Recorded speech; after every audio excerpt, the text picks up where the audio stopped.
to the Pantry Party Show with your host, DJ Blattner. Hey, it's Friday.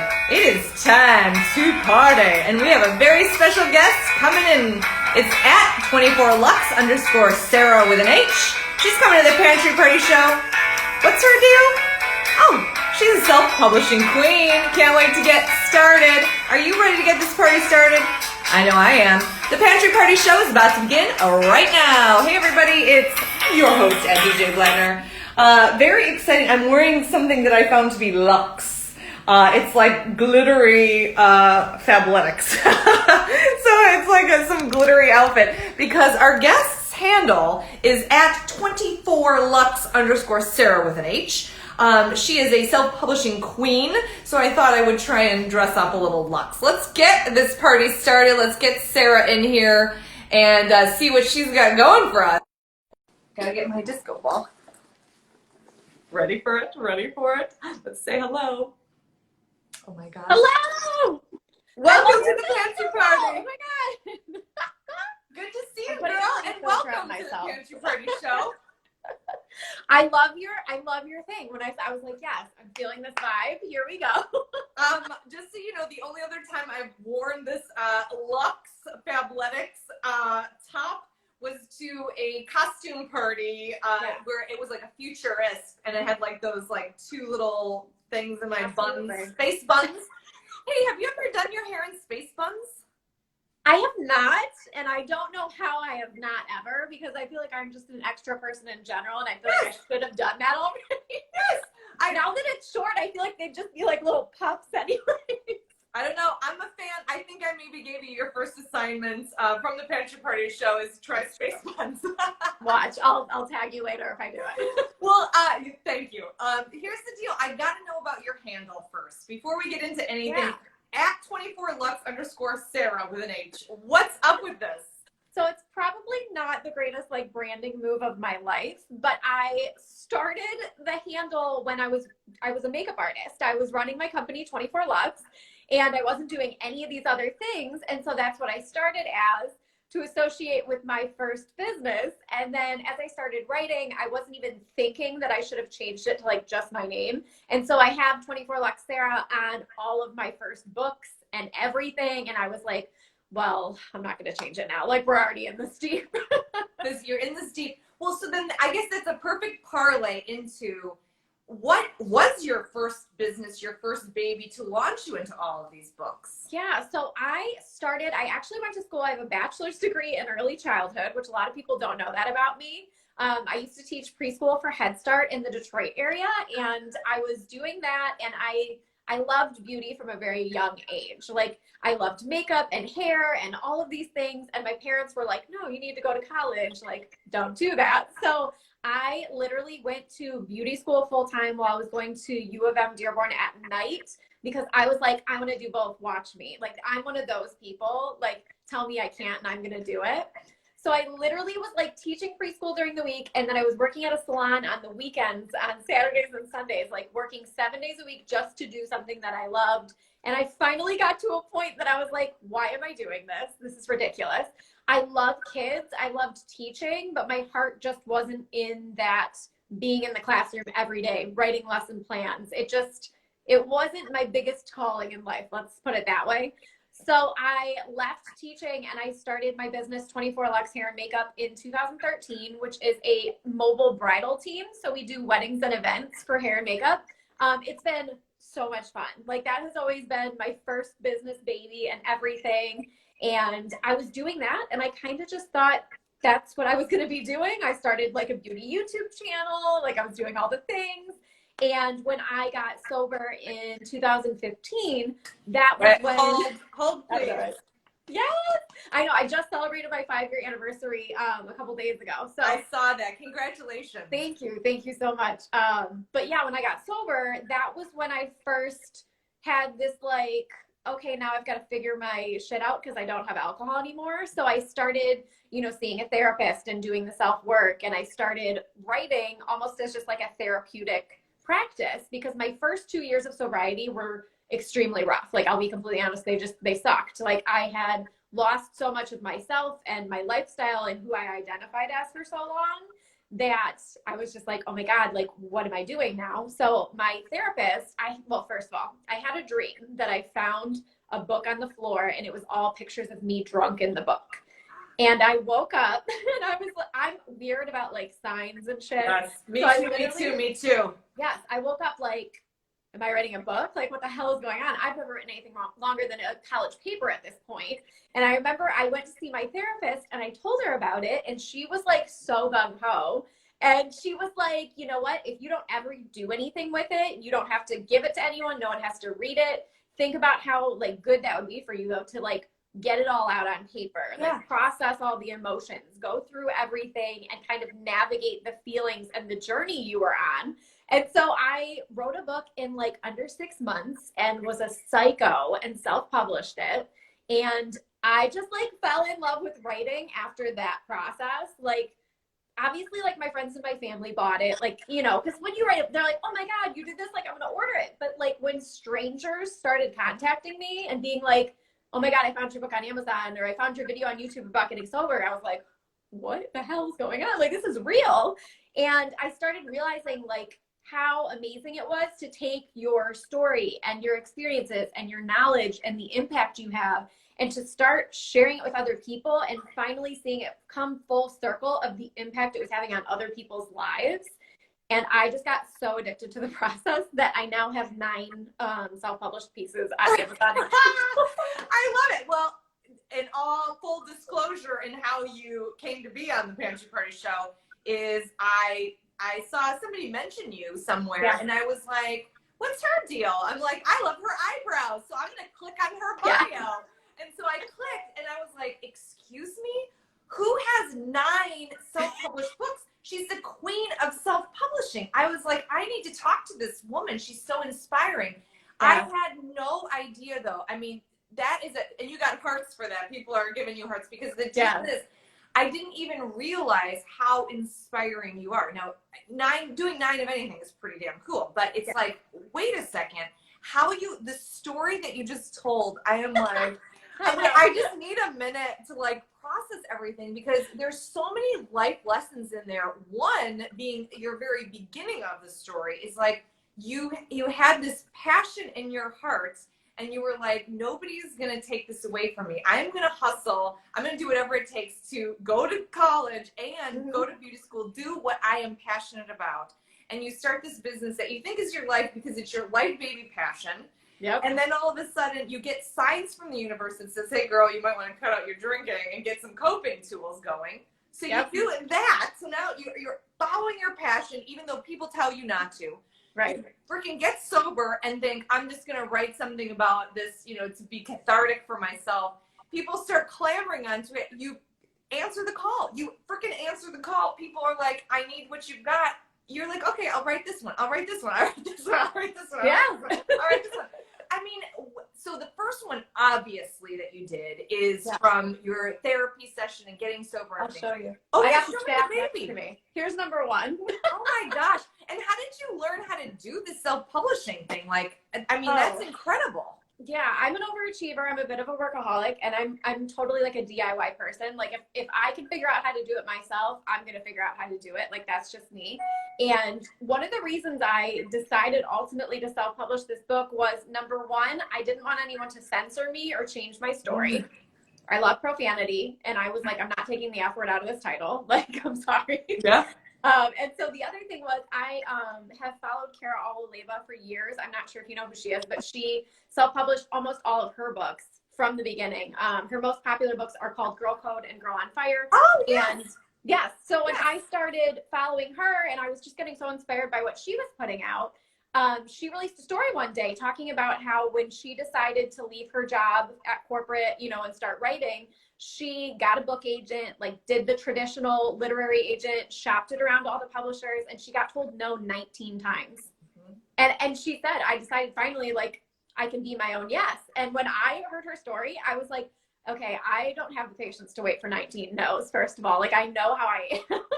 And, you know, it was like, if she could do it, why can't I? She didn't have anything special. You know, like, she figured it out. And so I figured it out. I totally DM'd her multiple times with questions and stuff. And she is the most down to earth person in the world. Like she literally referred me to editors, like answered my questions, which was the coolest, like that is, such an empowering experience. You know? Boss babe helping boss babe. Like, exactly. Like when there's people helping each other up, that's pretty special.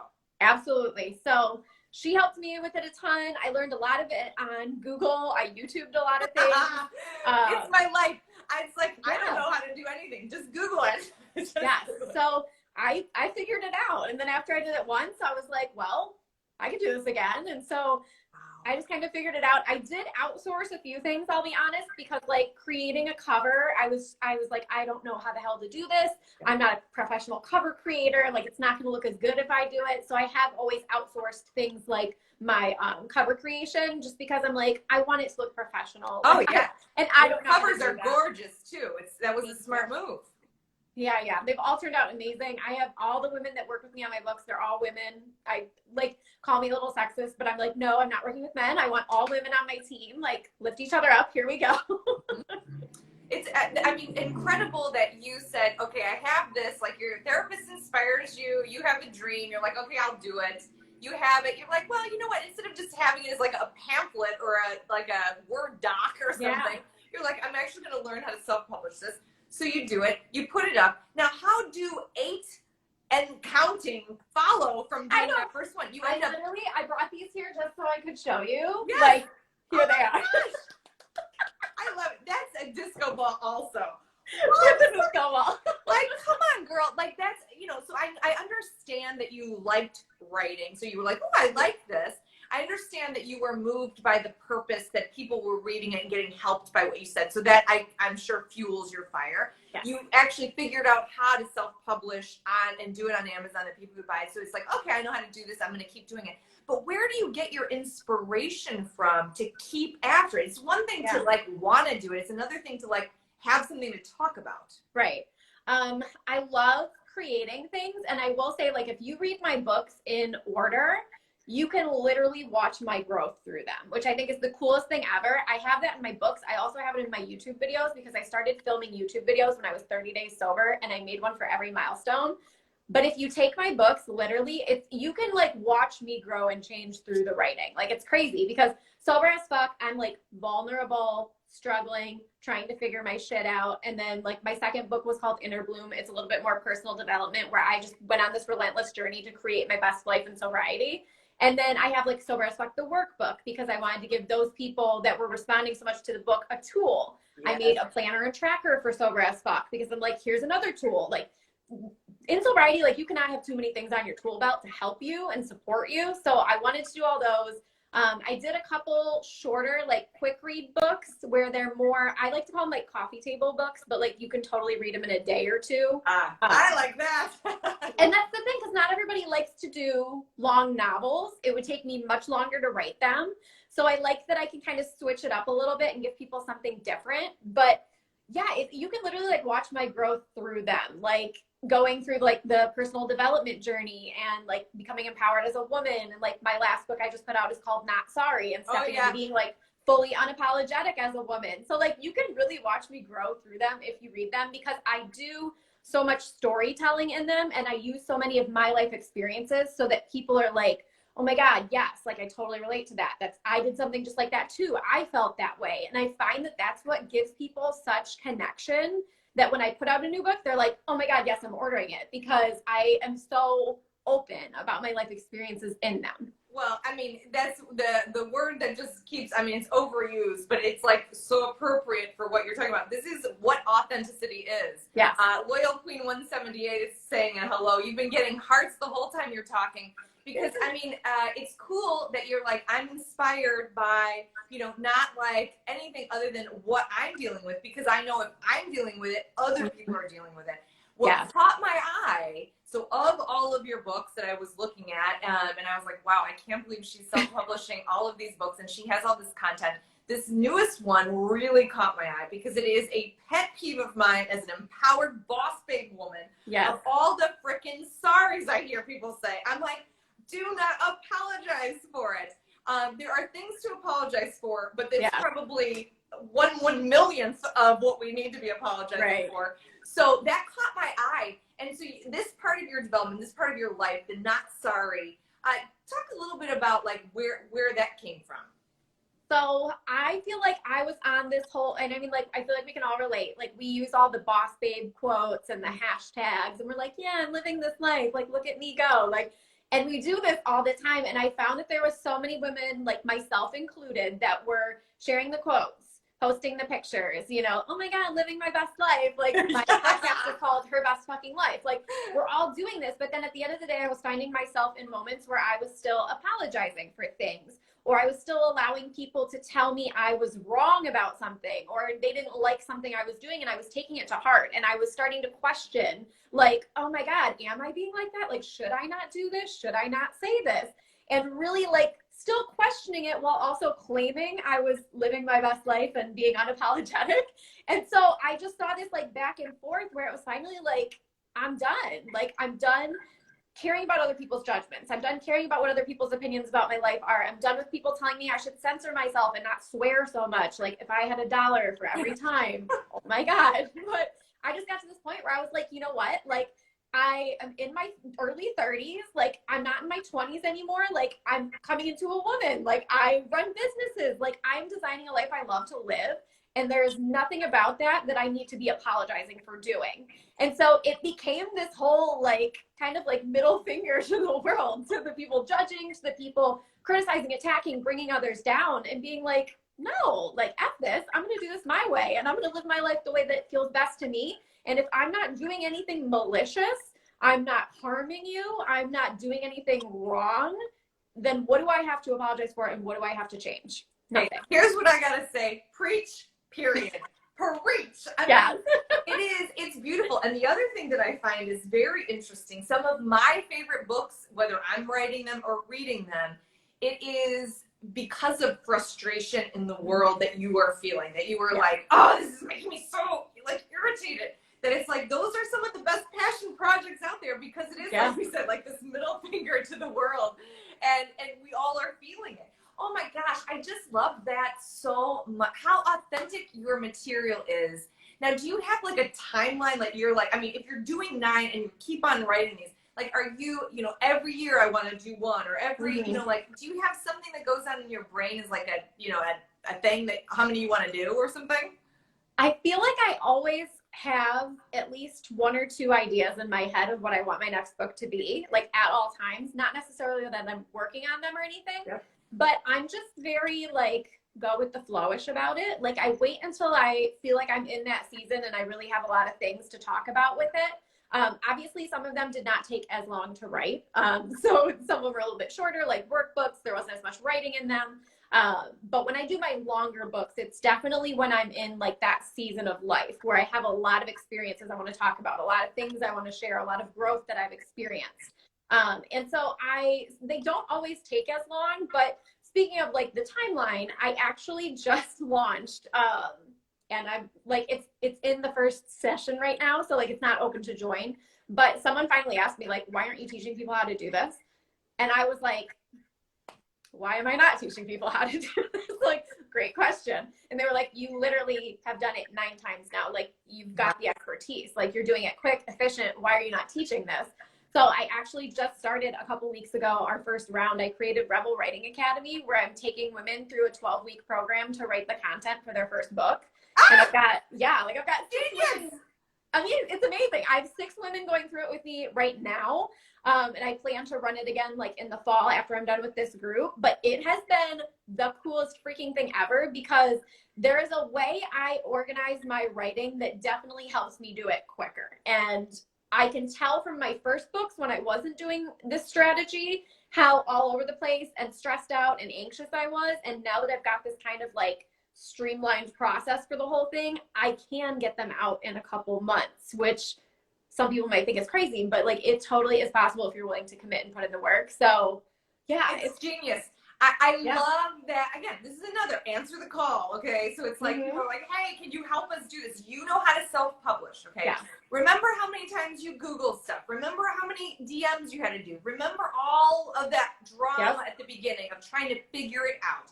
You did. You figured it out 1, 2, 3, 4, 5, 6, 7. It's getting better. It's getting easier. It's getting streamlined. If you have this process, you're willing to share it. Like, obviously, this is, I mean, I would pay for that. It's like, wow, it's really great. It's because, going back to your point of like, why self-publish? So I have books that are traditionally published, not self-published. And, to your point of, you can do them on your own timeline. You're not edited, you can say what you want to say. You can do it how you want to do it. I think and you can hire out if there are things about the traditional publishing house that you like the designers or whatever. You can hire people to do that. I congratulations on that. I thought when I looked in your LinkedIn bio, when I was like, oh, it looks like she's starting to teach this too. Yep. Thank you for mentioning that, because I do feel like that's a lure of somebody who's an expert in a field. Is like, can you do a master class on how to self-publish a book? Yep. Oh, girl, you're just amazing. I know. And it's crazy because I have so many women I've connected with, even just in the online space, that have gone back and forth with like, do I get a publisher? Do I self-publish? And, to each their own. Like, for some people, there are definitely perks to having a publisher. I will say that. My book will never be in an airport. My book will never be in a bookstore. Like, I mean, let's be honest. No one's ever going to translate it into different languages. Like, it's just not going to happen. So there are definitely like pros and cons to it. But like, I talked to one person that was back and forth, ended up getting a small publishing deal, and has already said like, I don't think I'm going to do that next time. And I'm like, oh, interesting. Yes. And I know other authors that have self-published and had a lot of success that, finally did get that book deal and were so excited about it, and have told me like directly, like, I'm not doing any more publishing deals. I'm going back to self-publishing because I ultimately made more money without the publisher. And I was like, wow, like, it's eye-opening when you really get into like the process and the details of things. It is interesting. Now, so you are on the Pantry Party show. Yes. Here's the deal. You are so inspiring. I am freaking out. I believe, truly, I do believe that if somebody has the kind of energy, vibration, creativity, productivity, focus that you do, okay, there's got to be something special happening in your pantry. You've got to be fueling that machine in some sort of special way. So could you take us to your fridge, pantry, freezer, whatever you want to take us to? I literally put you on a tripod just for this. Let me turn the ring light. Oh, good. The thing that I was like, we're going to go into my kitchen. Please take us there. The thing that I would really love to see. Let me walk you through my home real quick. Oh, good. I'd like to peek around. To know, like, seriously, what fuels you? Like, what are your sort of go-to? If you were saying to somebody... Pause the music. Sorry, my thing was playing. Love it. I love it. If you were saying to somebody, hey, you said I'm a workaholic. I love to do the hustle. I love to do this stuff. What are your go-tos over there? Okay, I'm going to show you my fridge because I just cleaned it. Oh, girl. I'm very excited about it. Yes. So I am like a pretty healthy eater. I'm not going to lie. Like, I have so much fruit, so much LaCroix. I made veggie soup the other day, like almond milk, my almond creamer, my green juice. Like, I'm a pretty healthy eater, I'll be honest. So I do have all that. But I will say up front, like, I love pizza, I love tacos, I love a burger. Like, I am not the person that's going to be like, no, I can't eat that. My coffee is definitely a go-to. I love like green smoothies and shit. I definitely have, I'll show you my pantry, my little snack cupboard up here. Here's what I will say. Your fridge was gorgeous, I will say. Thank you. Great. And it's no surprise to me that you eat vegetables and fruits. Look at that. Yeah. Yes. Nice. So I have like baked chips, popcorn, things like that. I've got lots of, here, I'll show you my freezer. This is so funny. I'm like moving this thing around. Like, I love it.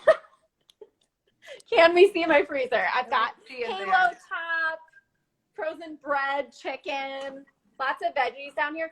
This I am obsessed with. It's like veggie mac and cheese.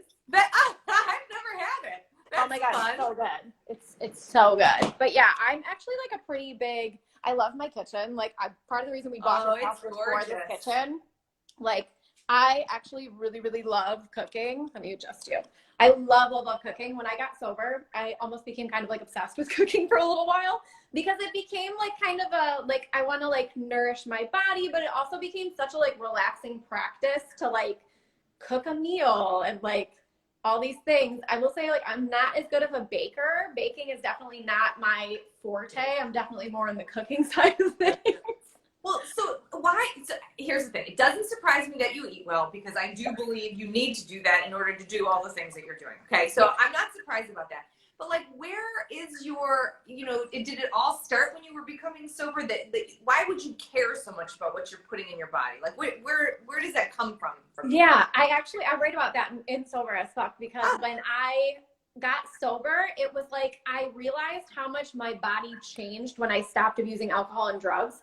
I noticed like I had horrible arthritis. I couldn't even sleep with pillows. Like I had gone for so much blood work. They were testing me for lupus, for all these different things because they couldn't figure out why I was having so much pain and inflammation in my body. And when I got sober, I've literally never had it ever again. It completely went away. Oh my God. And so it really opens your eyes. Yes. And people were starting to be like, oh my God, you look so much younger now that you're sober. And it was like, I was trashing my body so much that in a way it was like, okay, how do I heal and take care of myself now? Since I was like poisoning myself for so long. So it definitely became part of that journey for sure. Oh my God, I love that. And you know what? And I find always from the thousands of clients I've had is that the people who really are truly these healthy eaters, their rationale, the purpose is for being a caretaker of your human body. It's like, Absolutely. It's for no other reason but to know that you are in charge of taking care of these cells. And when you do, you look better, you feel better, all that stuff. I love that story though of like you were how you even say it is like I was trashing my body. I didn't realize, and that doctors were all sort of like playing along, like I don't know, maybe you have lupus. Literally, let's test you. And nobody. I remember being so pissed. I was like, so what is it? And they were like, well, you definitely have inflammation in your bloodstream, but we just don't know what's causing it. And I was like, so what do I do? Right. And it was like I was going to a chiropractor. I was getting all kinds of blood work and x-rays, like all these things. And no one could figure out where the inflammation and the arthritis in my body was coming from.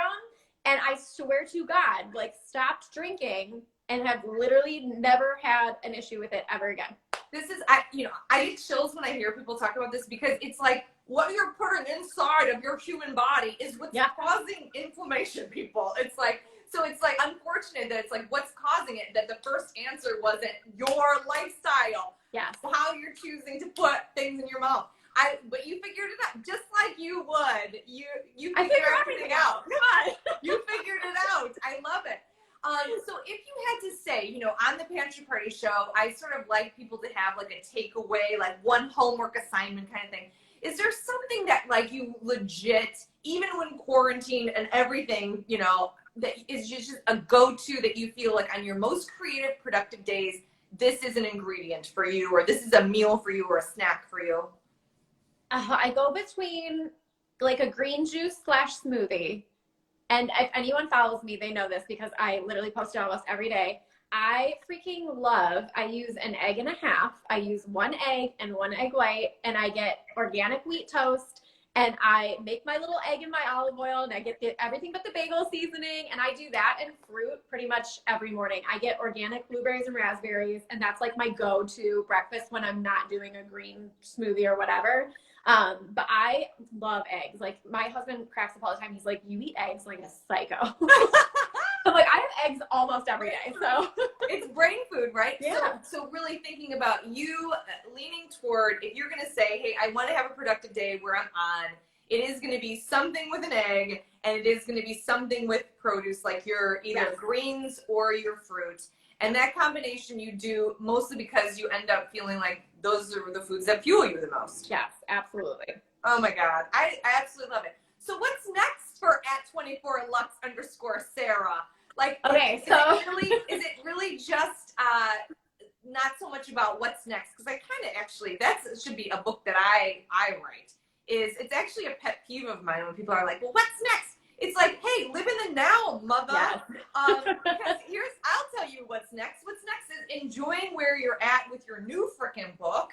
Not sorry. I guess what else is enjoying where you're at right now, teaching people the process of how to freaking self-publish with a system that does it faster, better, easier, more freaking fun. How about that? Yes. How about me answering your own question? Yes, that's definitely what I'm focusing on right now. Yes. Definitely the self-publishing course. My husband and I are trying to start a family right now. So That's ovulation test city over here, like getting a little crazy. And then actually like craziness, like it couldn't have been worse timing, but honestly, it's working out in the long run, so I can't complain. We are opening our first brick and mortar for 24 Lux. We're opening a beauty bar in our area. So Oh my God, obviously coronavirus has kind of like halted that for a minute, but we have the space almost ready. We're just kind of like waiting to get inspections reopened and be able to actually open it, but we're actually opening a beauty bar, which will be my first brick and mortar, which I'm super excited about. Oh my gosh, that is a huge congratulations, because your Lux 24 Lux has always been mobile, like you said. Yes. It was that bridal mobile. We've never had a home base. Yeah. Oh my gosh, you know how cool that is there? I mean, in terms of like seeing your aesthetic and your design, like I can't wait to see like all the like so freaking cute. Instagrammable. It's so freaking cute. Oh my God, of course. I mean, I know it's going to be. I just can't wait to see it. And then, you know, the opportunity to have that brick and mortar so that people can come in for, you know, their photo shoots or doing, you know, how many of us are all doing things on Instagram and taking pictures and want to be glammed up a little bit. Like, you know, that it's not just like brides, it's anybody who wants a little beauty bar. Oh my God. I literally told my husband, I was like, we need to have at least 2 selfie areas in the beauty bar. We need at least 2 spots where people can take photos for Instagram. Like that was one of my like non-negotiable things. I love it. Well, you know, I'm a Chicago girl, and I don't think Detroit is that far away. No, it's about 5 hours because we drive it sometimes. How many? 5? I think it's about 5, depending on how fast you drive. Wow, I think that might be something. And maybe because you're such a pizza lover, maybe we do a Chicago versus Detroit style pizza war too. Love some pizza. Oh my gosh. Hey, congratulations. If people want to follow along your journey of the online course that you're doing, of all of your self-published books, of your new brick and mortar, how can people find you and keep in touch with everything you're doing? Yeah, so I am the most active on my Instagram, 5,000%. I've got links to everything there. My website is saraordo.com, pretty basic. And then I have 24 Lux pages on Instagram as well. They're all linked in my bio though. And then all my books are on Amazon and Kindle. And I'm literally waiting and checking every single day because Not Sorry is going to be on Audible as an audiobook like any day now. I did the whole thing again, figured it out myself during quarantine. I was like, well, let's do this. So I'm just like watching for it patiently right now, but it should be on Audible any day now. So you can find all my books through Amazon, Kindle, and Audible. Oh my God. I mean, girl, seriously, I know I told you this 1 million times, but I'm doing it 1,000,001. You are such a freaking inspiration. Thank of you. Also like the idea of go for it, figure it out, get it done. Like that. How do you do this? It's like, who cares? Just get it done. Yeah. So really, I will say your Instagram is great at 24lux_Sarah with an H. That has links to everything you're up to. Mm-hmm. And I feel like you could get all of your books and workbooks and everything from there. I can't thank you enough for being on the Pantry Party. I'm going to go eat some eggs and fruit right now to be more like you. Yeah, this was so much fun. I've never done anything like this. When I saw it, I was like, this sounds like a great time. I want to be on the Pantry Party too. It's fabulous. Well, thank you so much. I'll send you some links afterwards. And I'm just so inspired. Love you so much, babe. Thank you so much. Thank you for having me on. Okay, bye. That was another fabulous episode of the Pantry Party Show with at 24lux_Sarah with an H.